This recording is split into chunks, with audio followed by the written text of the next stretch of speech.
ராகி சேமியா வச்சு எப்பயுமே உப்புமா ட்ரை பண்ணாமல் கொஞ்சம் டிஃப்ரெண்ட்டாக புட்டு எப்படி செய்கிறதுன்னு பார்க்கலாம் வாங்க. நான் இன்றைக்கி அனில் ராகி சேமியா பேக்கெட் 180 கிராம் பேக் தான் எடுத்திருக்கேன்.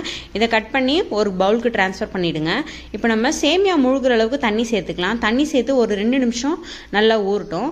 இது ஊறினதுக்கப்புறம் நம்ம தண்ணி இல்லாமல் இதை ஒரு இட்லி பாத்திரத்துக்கு மாற்றிக்கலாம்.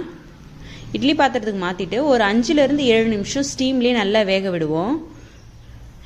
இப்போ பாருங்கள், சேமியா நல்லா சாஃப்டாக உதிரியாக வெந்து வந்திருக்கு. இதை ஒரு மிக்சிங் பவுலுக்கு மாற்றிட்டு சூடாக இருக்கும் போதே லைட்டாக ஒரு டைம் கலந்து விட்டுக்கோங்க. கலந்து விட்டுட்டு ஒரு 1/2 கப் அளவு துருவின தேங்காய் சேர்த்துக்கலாம். அதே போல் ஒரு 1/2 கப் அளவு சர்க்கரை. நீங்கள் நாட்டு சர்க்கரை இருந்தால் நாட்டு சர்க்கரை கூட ஆட் பண்ணிக்கலாம். நான் இன்றைக்கி ஒயிட் சுகர் தான் யூஸ் பண்ணியிருக்கேன்.